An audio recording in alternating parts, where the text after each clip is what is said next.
Canal Enciclopedia. Miguel de Cervantes, el escritor español, tuvo una vida azarosa y turbulenta. Fue como si el destino se hubiese puesto en pie de guerra contra el creador del Quijote, el caballero andante, enviándole, al igual que a su héroe, una tribulación tras otra.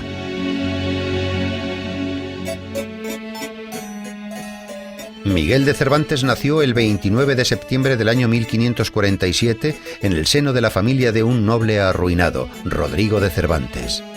Este era cirujano barbero y, acuciado por las necesidades económicas, se vio obligado a emprender un peregrinaje por distintas ciudades en busca de mejor fortuna.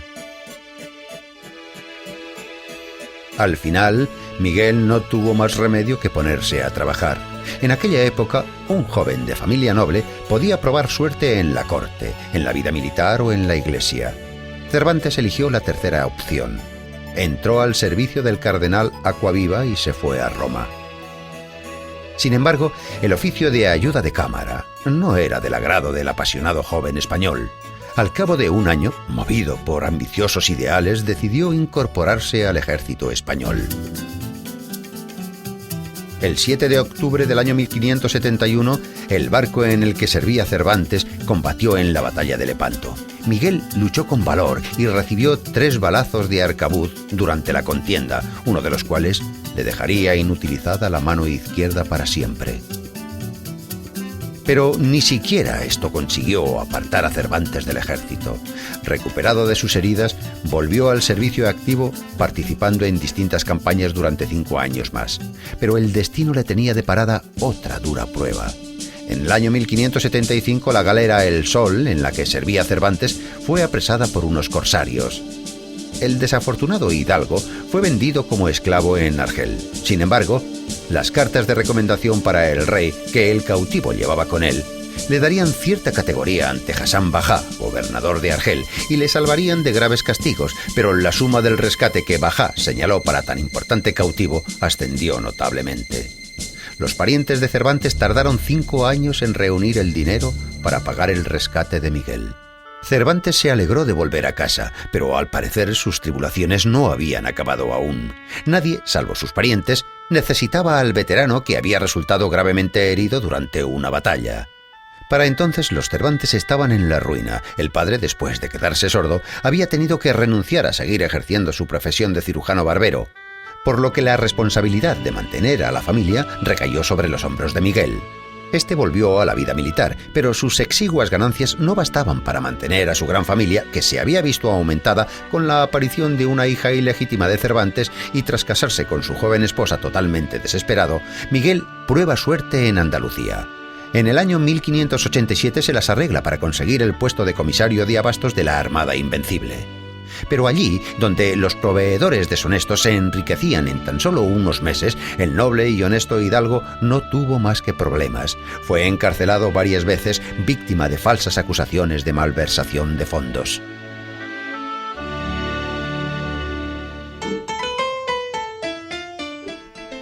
Durante uno de sus períodos de cautiverio, Cervantes empieza a escribir su obra más famosa, el ingenioso hidalgo Don Quijote de la Mancha, concebida como una parodia de las novelas de caballería. En aquel momento, Cervantes ya había escrito la novela La Galatea, varios dramas y más de 20 obras teatrales. Sin embargo, fue el relato de las aventuras de El Caballero de la Triste Figura el que inmortalizó a Cervantes. La novela, publicada en el año 1605, tuvo un éxito arrollador. Literalmente, el libro desapareció de las estanterías. Así, Don Quijote, el caballero andante, el noble soñador, el entusiasta de las novelas de caballería, el defensor de los necesitados, empezó a recorrer los caminos de la literatura mundial. Su nombre se hizo famoso y aparecieron numerosas variaciones sobre el tema de las aventuras del ingenioso hidalgo. La imagen de Don Quijote, el caballero andante, no solo fue analizada por críticos literarios, autores clásicos y ensayistas, los filósofos también lo hicieron. La novela de Cervantes fue traducida a multitud de idiomas y solo es superada en número de ediciones por la Biblia. 10 años después de la publicación del Quijote en España, se publica la obra titulada Segundo tomo del ingenioso hidalgo Don Quijote de la Mancha. Sin embargo, su autor no era Cervantes, sino alguien que se escondía tras el seudónimo de Alonso Fernández de Avellaneda. El Quijote de Avellaneda carece de nobles ideales y solo aspira a enriquecerse.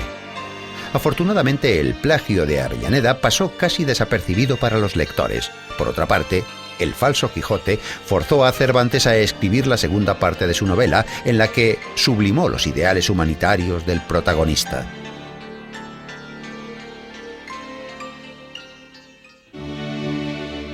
La publicación de los 2 volúmenes de El ingenioso hidalgo Don Quijote de la Mancha le reportó fama mundial, pero no hizo rico a Cervantes.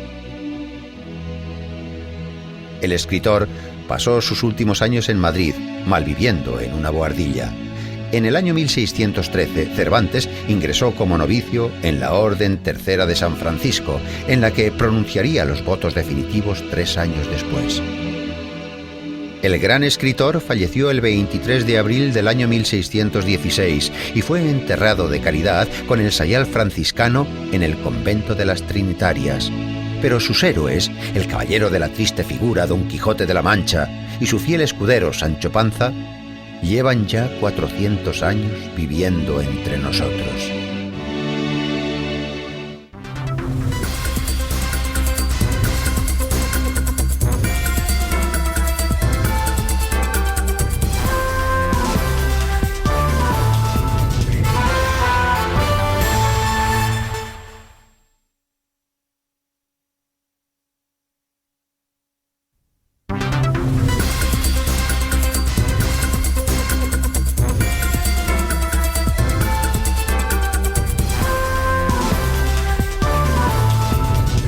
Canal Enciclopedia.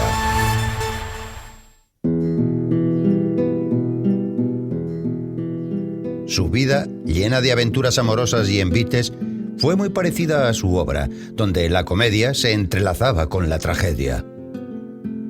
El escritor español, prosista, poeta y dramaturgo, que creó más de 150 obras, Félix Lope de Vega y Carpio, pasó a la historia como el creador de la nueva comedia. Félix Lope de Vega y Carpio nació en el año 1562. Su padre, de humilde cuna, se trasladó a Madrid, donde ejerció el oficio de bordador. Ahorró dinero suficiente para comprar los derechos de un título nobiliario e intentó proporcionar a su hijo una educación digna de un noble. En un principio, Lope estudió en el Colegio de los Jesuitas, después en la Universidad de Alcalá de Henares y en la Academia Real. Desde muy niño, Lope demostró gran facilidad para los estudios y muy buena disposición para los idiomas y la literatura. A los 10 años de edad, tradujo del latín el poema de Claudio, El rapto de Proserpina.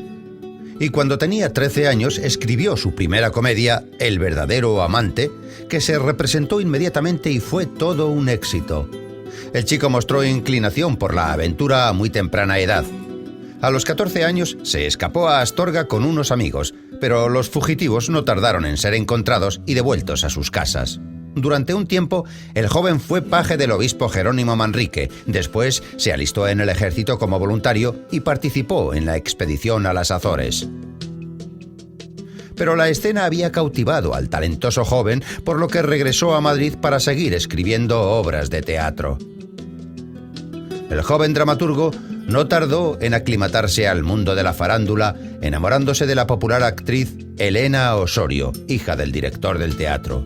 La aventura con la dama casada duró 5 años, hasta que la veleidosa actriz encontró un admirador más rico. El amante abandonado se vengó de la dama infiel de una forma muy original. Escribió unos epigramas satíricos sobre ella y los repartió entre el elenco de actores. En respuesta, Elena Osorio lo denunció por libelo, por lo que en el año 1588 Lope de Vega fue condenado a 8 años de destierro de la capital. 3 meses después de haber recibido la sentencia, Lope de Vega contrajo matrimonio con Isabel de Urbina, hija de familia noble y acomodada, y 3 semanas después del enlace, se embarcó en un galeón que formaba parte de la Armada Invencible. Pero el dramaturgo siguió escribiendo en la cubierta del barco. Durante la campaña escribió el poema La hermosura de Angélica. Tras la derrota de la Armada Invencible, Lope de Vega entró al servicio del duque de Alba y se estableció en Valencia con su esposa. El modesto trabajo de secretario le permitía dedicarse de lleno a su obra. En esta época escribió muchas de sus comedias más conocidas, entre ellas la famosa pieza teatral San Diego de Alcalá. En el año 1595, Lope de Vega regresó a Madrid dejando atrás las tumbas de seres muy queridos para él, la de su esposa y sus 2 hijos pequeños. En Madrid encontró trabajo y conoció a su nueva musa, la gran actriz Micaela de Luján. Él la inmortalizó en sus poemas como Camila Lucinda. Sus amoríos no se vieron interrumpidos por el nuevo matrimonio del escritor, que tenía un corazón muy grande, con Juana Guardo, hija de un rico comerciante. Durante todos esos años, Lope de Vega no dejó de escribir para el teatro. Las comedias de intrigas y las comedias de capa y espada que salían de la pluma de Lope de Vega se vendían como churros. A veces escribía por encargo a una velocidad vertiginosa, creando una comedia de 3 actos en 2 o 3 días. La popularidad del dramaturgo alcanzó su punto álgido. Era conocido como el Colón de las Indias poéticas y el Fénix de los ingenios. Según palabras de Cervantes, el gran Lope de Vega se ha convertido en el autócrata del imperio teatral. En la primera década del siglo XVII, los temas religiosos aparecieron con mayor intensidad en las obras del dramaturgo. En el año 1609, fraternizó con la Sagrada Inquisición. Lope disfrutaba de la plena confianza de los inquisidores. 3 años más tarde, Lope de Vega ingresó en la venerable Orden Tercera de San Francisco y tras la muerte de su esposa e hijo, recibe las órdenes sacerdotales. Sin embargo, su hábito no le apartó de sus actividades literarias. Una de sus comedias más famosas, El perro del hortelano, fue escrita durante este período creativo. Lope de Vega ya era un anciano cuando conoció a su último amor, la joven Marta de Nevares. Inmortalizó a su amada con su pluma, dedicándole algunas novelas y una de sus mejores comedias, La viuda de Valencia. Los últimos años de la vida de Lope de Vega fueron una sucesión de desastres. Uno de sus hijos falleció cuando buscaba perlas en Venezuela, su hija menor fue secuestrada y deshonrada, y la mujer que amaba perdió la vista, el juicio y la vida. Pero ni siquiera estas tragedias consiguieron hacer que el escritor abandonase su trabajo creativo. Acabó su último poema 4 días antes de su muerte. El gran escritor español falleció el 27 de agosto del año 1635 y fue sepultado en la iglesia de San Sebastián. Lope de Vega afirmó que había escrito alrededor de 1500 obras a lo largo de su vida. Hasta nuestros días solo han llegado 426 comedias, 48 autos sacramentales y diversas obras religiosas.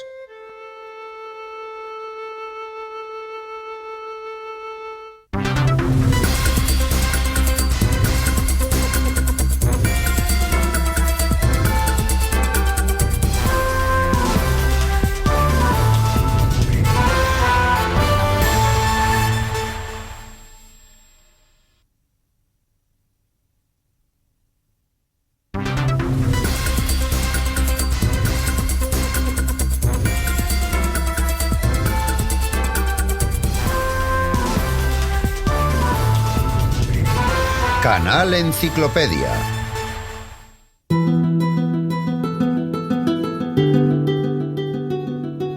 Para gobernar el mundo, uno ha de empezar por saber gobernarse a sí mismo.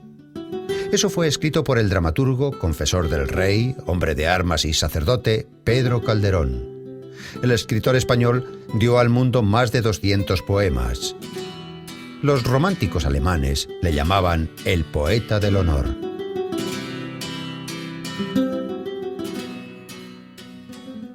Don Pedro Calderón de la Barca, Henao de la Barrera y Riaño nació el 17 de enero del año 1600 en Madrid. Su padre, don Diego Calderón, era secretario del Consejo de Hacienda.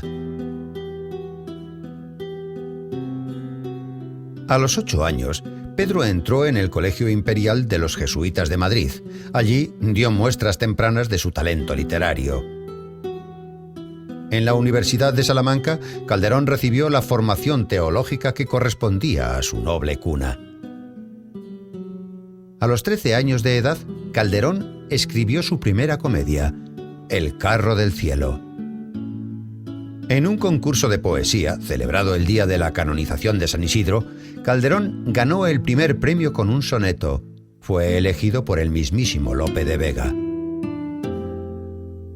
En el año 1623 se le pierde la pista a Calderón. Se cree que pasó una larga temporada en el norte de Italia y que en el año 1625 regresó a Madrid, donde se entregó de lleno al teatro y a la literatura.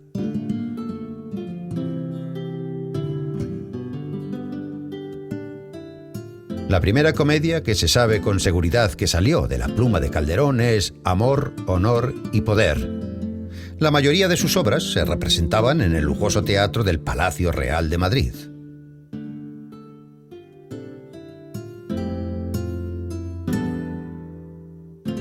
El famoso dramaturgo también se entregó a la vida militar. En el año 1638, cuando las tropas francesas invadieron España, Calderón, inspirado por un sentimiento patriótico, dejó a un lado la comedia que estaba escribiendo y partió hacia el frente con su hermano José. Pedro Calderón habría de pasar los 3 años siguientes luchando con los caballeros de la Orden de Santiago en la campaña contra los rebeldes catalanes. Calderón, la última gran figura literaria del siglo de oro español, fue sobre todo un pensador que nos ofreció en su obra la profundidad de su análisis filosófico del concepto del ser. Ya en la treintena escribió una serie de dramas religiosos, su La devoción de la cruz, que se convirtió en el drama más popular de España. Su obra, El mágico prodigioso, trata del conflicto entre la Iglesia y los paganos. Goethe tomó prestadas para su Fausto escenas enteras de esta obra. En los dramas de honor, Calderón presenta la tiranía de las leyes del honor que llevan a una persona a cometer un crimen. Calderón evidentemente sentía compasión por los hombres que cometían los crímenes narrados en sus obras. El médico de su honra, A secreto agravio, secreta venganza, el mayor monstruo, los celos. La obra cumbre de Calderón fue el drama filosófico La vida es sueño, escrita en el año 1635. Esta obra desarrolla la idea de que el ser humano no debería abandonar la idea de la vida eterna por la vida terrenal, insignificante y fugaz. Como dramaturgo, Calderón gozó en vida de una fama que habría de perdurar durante todo el siglo XVII, llegando a eclipsar al gran Lope de Vega. La obra teatral de Calderón comprende 120 comedias y dramas, alrededor de 80 autos sacramentales que ilustraban las ceremonias religiosas y 20 entremeses.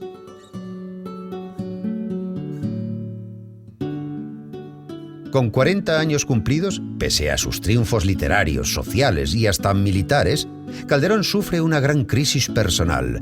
Pierde a sus hermanos, a su esposa y a su hijo pequeño.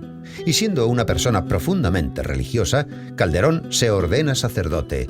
Es nombrado capellán de la corte y superior de la Congregación de San Pedro en Madrid.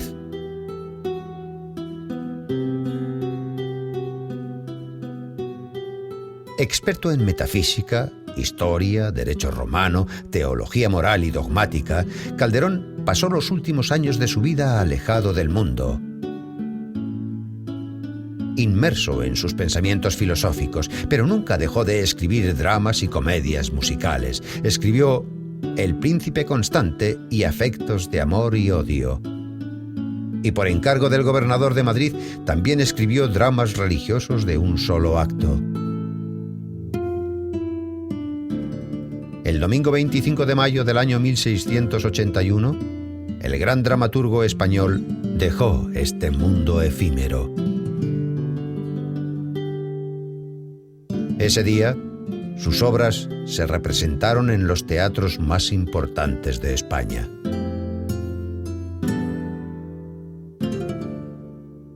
Al igual que a muchos otros artistas y pensadores de su época, a Calderón le preocupaba la inmortalidad.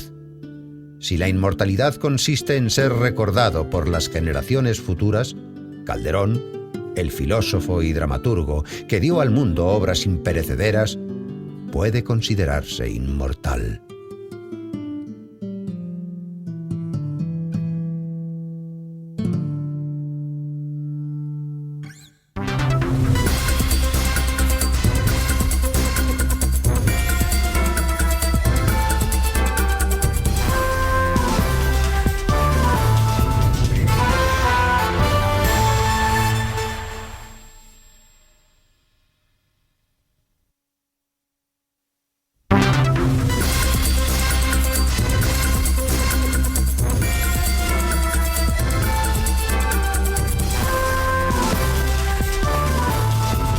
Canal Enciclopedia.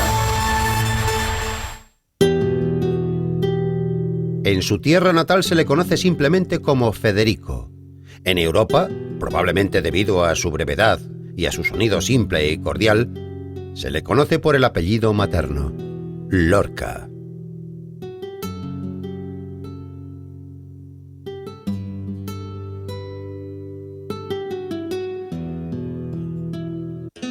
Federico García Lorca nació el 5 de junio del año 1898 en la localidad de Fuentevaqueros, cerca de la ciudad de Granada. Creció en el seno de una familia de posición económica desahogada. Su madre tocaba el piano y su padre adoraba los poemas y solía interpretar el folclore de la época.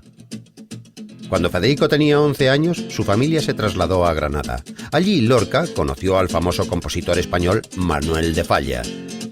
Este fue quien enseñó al poeta las artes del cante jondo, una modalidad de cante flamenco que se caracteriza por el gran sentimiento. García Lorca se adentró en el mundo del arte a través de la música. La prensa española ya comenzaba a reconocer su talento cuando a los 18 años el artista comenzó a interpretar sus propias composiciones.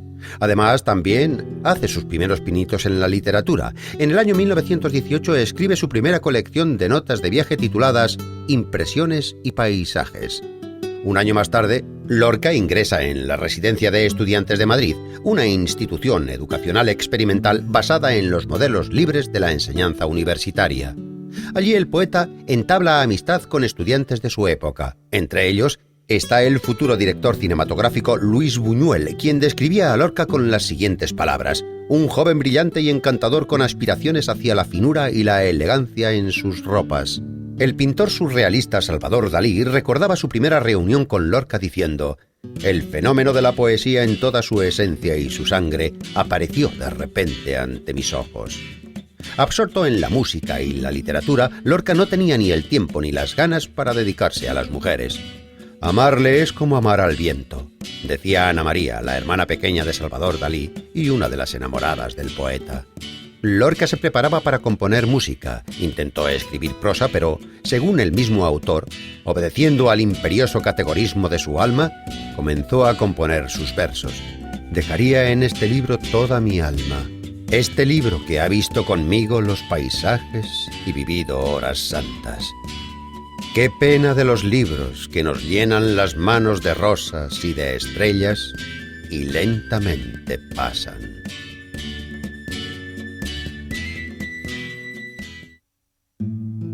Incluso la primera colección poética de Federico García Lorca, publicada en el año 1921, ya fue marcada por la melodía de sus versos y caracterizada por la influencia de su folclore natal. Ese mismo año, Lorca ofreció una lectura en público sobre canciones folclóricas y creó una serie de versos llamados Poemas del Cante Jondo. Ahí fue cuando su círculo de amigos le otorgó el sobrenombre de estudiante del folclore. El río Guadalquivir va entre naranjos y olivos. Los dos ríos de Granada bajan de la nieve al trigo. Federico García Lorca también poseía talento para la pintura.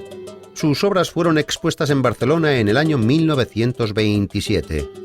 Un año después, Lorca publicó El romancero gitano, donde, según él, se presentaba como una descripción de la mitología gitana. 8 años más tarde, presentando su obra ante el tribunal, un coronel acusaba al autor de insultar a los gendarmes a través de sus versos. Tienen, por eso no lloran, de plomo las calaveras. Con el alma de charol, vienen por la carretera.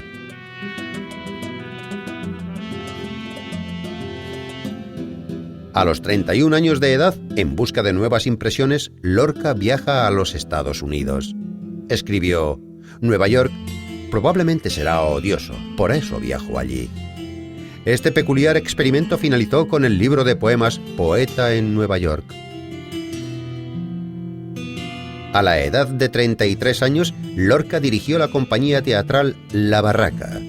El poeta hacía labores de director, de actor, de pintor y también de dramaturgo. Lorca consideraba que el teatro debía educar a sus espectadores y su compañía se dedicó a deambular por pequeños pueblos remotos del Estado español. La audiencia que contemplaba sus obras de una forma gratuita nunca imaginarían que estaban ante el que llegaría a ser el famoso poeta García Lorca. A los 35 años compuso la tragedia Bodas de Sangre. 3 años después compuso La casa de Bernarda Alba, una obra descriptiva de la época. Esta fue la época más lúcida y floreciente del joven artista español. Componía sin parar, ofrecía lecturas, recitaba poemas e interpretaba composiciones musicales. En el año 1936, las nubes de una guerra civil se cernían sobre España. Los fascistas querían hacerse con el poder. Lorca nunca se afilió a ninguna de las facciones políticas, pero sus convicciones eran conocidas. En cuestión de semanas, sus obras finalizaban, en vez de con el habitual bravo, con gritos como ¡Viva la libertad! En junio del año 1936, los rebeldes, liderados por el general Franco, invadieron Granada con el eslogan de «Muerte a los intelectuales». Sin ningún tipo de razones, asesinaron a doctores, profesores y científicos. Federico García Lorca fue asesinado el 10 de agosto del año 1936. El poeta fue enterrado en una fosa común. Solo tenía 38 años. Poco antes de su muerte, el famoso poeta y dramaturgo español Federico García Lorca escribió: «La felicidad eterna es ser poeta. El resto no tiene importancia, ni siquiera la muerte».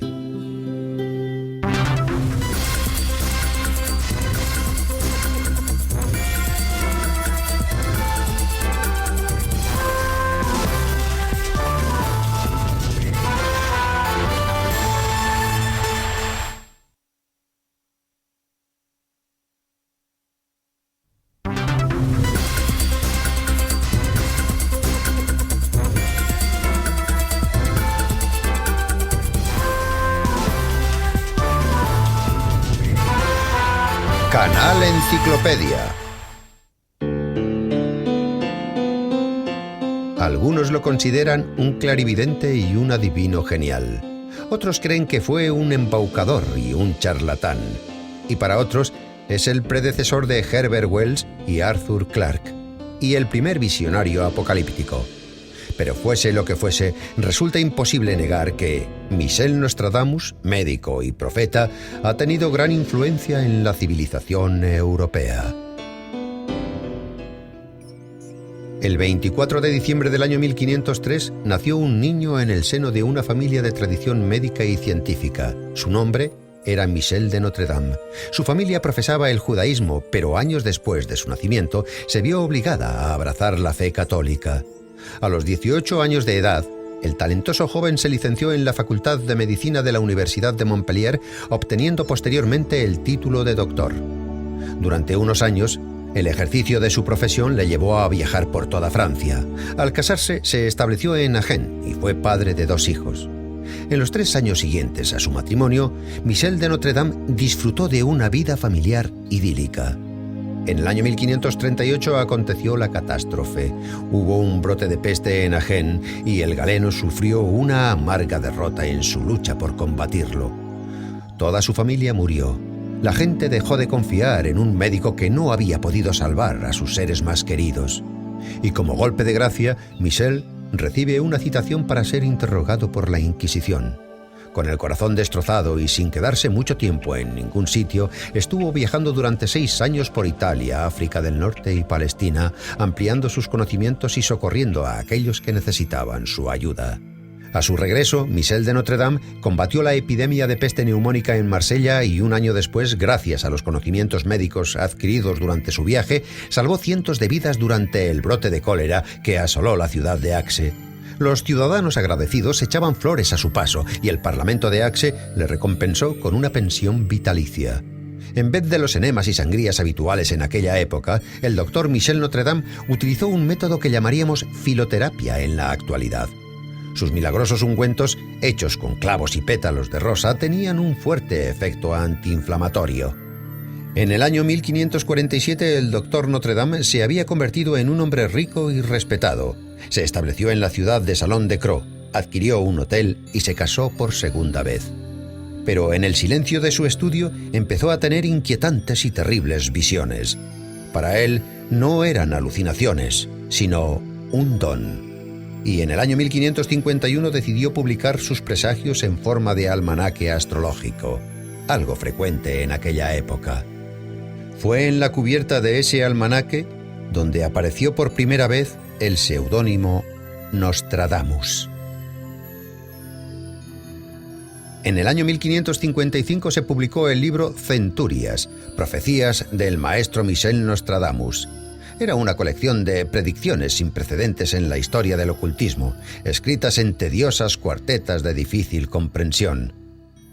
El libro resultó ser un éxito de ventas, pero el adivino no alcanzó la verdadera fama hasta que no se cumplió una de sus sangrientas profecías. El león joven al viejo vencerá en campo de batalla, en duelo singular. En su jaula de oro los ojos le perforarán 2 heridas en una. Muerte cruel tendrá. 4 años más tarde, el rey Enrique II resultó mortalmente herido durante un torneo. La lanza de su adversario se clavó en el ojo del rey al entrar por una ranura del casco de oro que le protegía la cabeza. Esa coincidencia impresionó a todo el mundo y Nostradamus se hizo famoso por sus profecías. Sus contemporáneos le atribuyeron decenas de aciertos más en sus profecías. Por ejemplo, el que el joven Enrique de Borbón ocuparía el trono francés, el que un monje desconocido sería elegido papa y el que François Rabelais gozaría de fama inmarcesible. Catalina de Médici, reina de Francia, vivamente interesada en las ciencias ocultas, llamó a Nostradamus a la corte. Pero el adivino solo estuvo 10 días allí, huyó aterrorizado por las subrepticias intrigas cortesanas. Nostradamus solía trabajar de noche en su estudio privado, donde no permitía entrar a nadie, no dormía más de 4 horas diarias. Según sus contemporáneos, Michel siempre tenía una sonrisa lacónica, era observador y paciente. Ayunaba con frecuencia y dedicaba mucho tiempo a la oración y trataba médicamente incluso a aquellos que no podían pagar. Con su propio dinero, Michel financió la construcción de un canal que transformó la árida llanura de Crau en un próspero valle. Sin embargo, fue acusado de tener contactos con el demonio, de engreído y de alcohólico. Durante los últimos años de su vida, Nostradamus se sintió muy solo. Padeció el abandono de su familia y el odio y las intrigas de sus enemigos. Nostradamus murió el 2 de julio del año 1566 a las 3 de la madrugada. Con su propia mano había tachado ese día en su calendario días antes de su muerte. Cuando se produce una catástrofe, la encontramos en las cuartetas de Nostradamus, pero ninguna de sus profecías ha sido descifrada con antelación. De este modo, se le atribuyeron a Nostradamus las predicciones sobre la Revolución de Octubre y el acto terrorista del 11 de septiembre. El gran poeta alemán Goethe se inspiró en Nostradamus para su Fausto, el científico que vendió su alma a cambio de sabiduría y poder. ¿Quién solía visitar al anciano doctor Michel de Notre Dame, al profeta Nostradamus? ¿Un demonio embaucador o un mensajero de Dios? Eso nunca lo sabremos.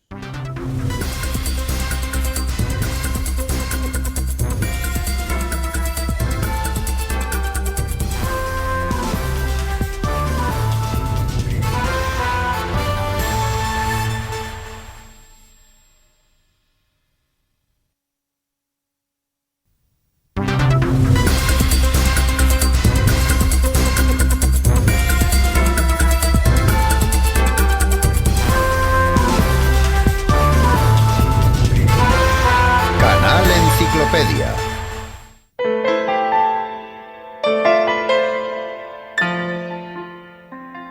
Era independiente y muy particular. No le importaba lo que la gente dijese de él y le gustaba diferenciarse de los demás.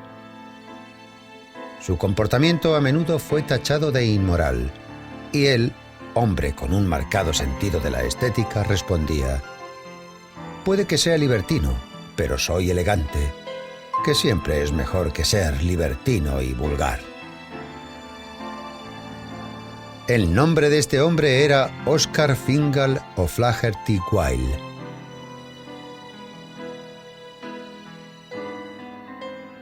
Nació en Dublín el 16 de octubre del año 1854.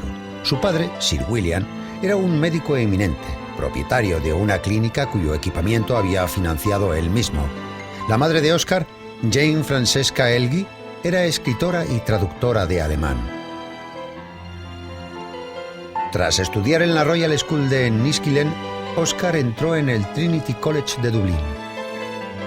Durante 3 años consecutivos, Wilde fue premiado por sus trabajos de literatura.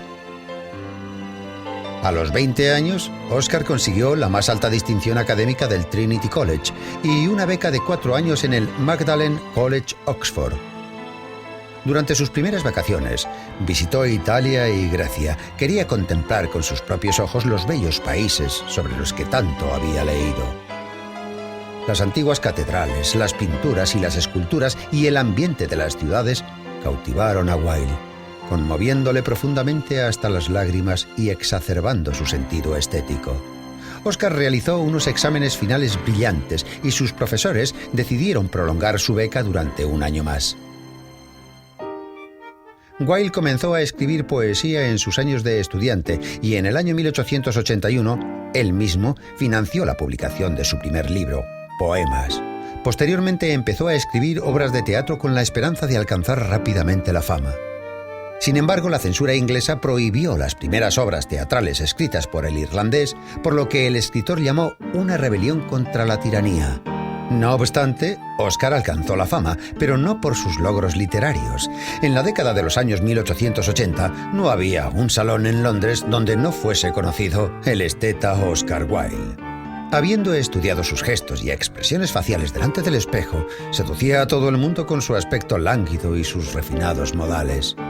A los 27 años fue invitado a América a pronunciar una serie de conferencias sobre arte. Allí fascinó a sus oyentes con su elocuencia y sus elegantes atuendos. Tras su visita a la ciudad minera de Leadville, Colorado, donde tuvo la oportunidad de bajar a una mina, Oscar escribió a una amiga: «Por supuesto, fiel a mis principios, fui elegantemente vestido para la ocasión». A su regreso, Wilde gastó el dinero que había ganado en América en una estancia de 3 meses en París. Al contemplar el busto de Napoleón en el Louvre, decidió peinarse como el emperador. El cabello ondulado le hacía aún más atractivo.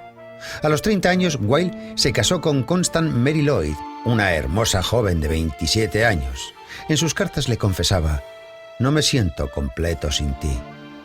Cuando Oscar tenía que desplazarse a provincias para pronunciar alguna conferencia, la joven pareja se enviaba telegramas 2 veces al día, despertando el espíritu romántico de los empleados de telégrafos, como escribiría Wilde. A los 32 años, Oscar ya era feliz padre de 2 hijos. En el año 1887 le ofrecieron el puesto de director de la revista Woman's World. Wilde recibió entusiasmado la propuesta, pero puso la condición de que la publicación se dirigiese a las mujeres en general y no solo a las damas. Y aunque Wilde escribía la columna sobre moda, decidió que no solo era necesario escribir sobre la vestimenta femenina, sino también sobre lo que pensaban y sentían las mujeres. 2 años después, dejó la dirección de la revista y retomó la literatura. Publicó varios cuentos y en el año 1890 una novela, El retrato de Dorian Gray, que levantó airadas críticas. El autor fue acusado de recrearse en la depravación. Wilde tuvo que oír reproches similares sobre su obra teatral Salomé, cuya representación fue prohibida. Pero todos esos ataques fueron meras pullas en comparación con lo que el escritor tuvo que sufrir en el año 1895. Inglaterra se escandalizó al enterarse de que Oscar Wilde, de 40 años, mantenía relaciones con Lord Alfred Douglas, un joven menor de edad. Cuando el marqués de Queensberry, padre del joven, se enteró del affair, comenzó a acosar a Oscar. Wilde, preocupado por su seguridad, le denunció. Pero el proceso que el escritor había iniciado habría de tener un final imprevisto. Wilde fue condenado a 2 años de cárcel y le fueron retirados sus derechos como padre. Su esposa e hijos se cambiaron el apellido. Cuando el escritor estaba en la cárcel, se enteró de que Alfred había publicado sus cartas de amor a cambio de una considerable suma de dinero. Wilde intentó convencerse de que odiaba a Douglas, un crío veleidoso y egoísta que le había buscado la ruina. El escritor se dio cuenta de que ese amor no le traería más que problemas, pero al ser excarcelado trató en vano de reanudar su relación con Douglas. Ningún hotel inglés quería alojar a Oscar Wilde, por lo que el escritor se vio obligado a exiliarse a París, donde pasó sus 3 últimos años de vida sumido en la pobreza y la enfermedad, ocultando su identidad bajo el nombre de Sebastián Melmoth. El escritor falleció el 30 de noviembre del año 1900 a los 46 años de edad. En una de las cartas que envió desde la cárcel, Oscar Wilde escribió refiriéndose a sí mismo: «Fui un símbolo del arte y la cultura de mi época».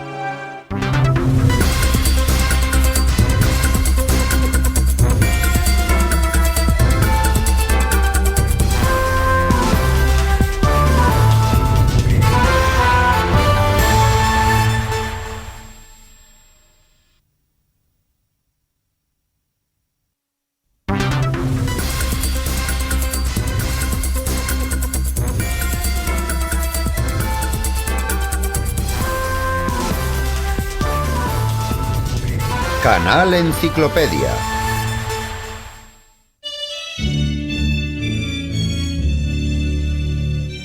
Desde la soleada Florencia trajo el aire fresco del Renacimiento al París medieval. Patrocinó a artistas y a astrólogos y dio a luz a 10 hijos para la corona francesa. Pero a través de varias novelas históricas, Catalina de Médicis, reina de Francia, es conocida como la insidiosa envenenadora que apartó de su camino a todo aquel que se interpusiera entre ella y el poder. Heredera de una antigua familia florentina, Catalina de Médicis nació el 5 de abril del año 1519. Pocas semanas después de su nacimiento, sus padres murieron de una misteriosa enfermedad y la niña se convirtió en huérfana. Cuando Catalina creció, su tío, el Papa Clemente VII, se hizo responsable de su tutela. Con solo 14 años, fue entregada en matrimonio a Enrique de Orleans, hijo de Francisco I, rey de Francia. El delfín solamente era unos meses mayor que su joven esposa, pero en aquellos tiempos nadie se preocupaba por la edad de los desposados, puesto que lo que importaba no eran los sentimientos, sino mantener una dinastía.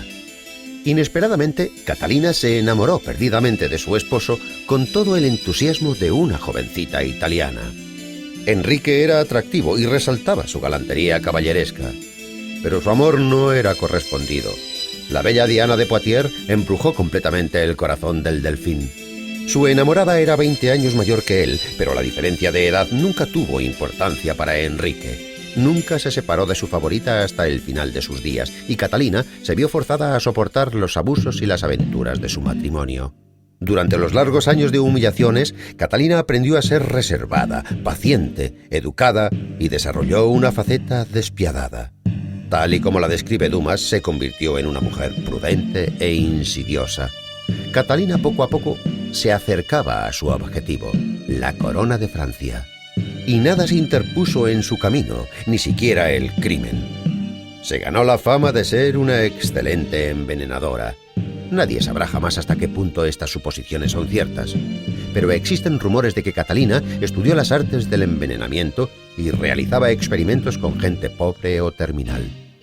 En el año 1547, Francisco I, rey de Francia, murió inesperadamente. Muchos historiadores consideran que su muerte fue causada por los ungüentos de Catalina, pero la versión oficial sostiene que el monarca murió de neumonía.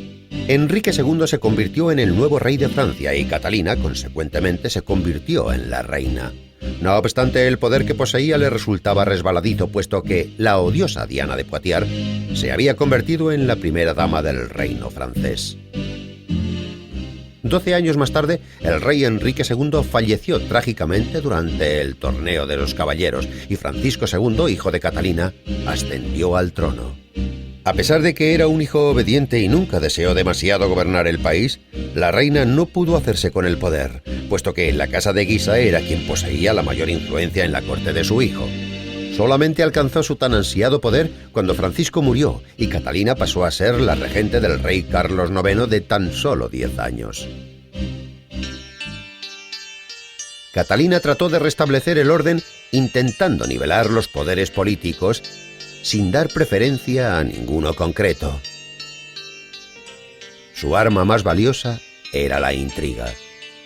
La reina creó una red de espionaje y estaba al tanto de todas las novedades políticas, incluidas las que se describían en numerosas cartas privadas.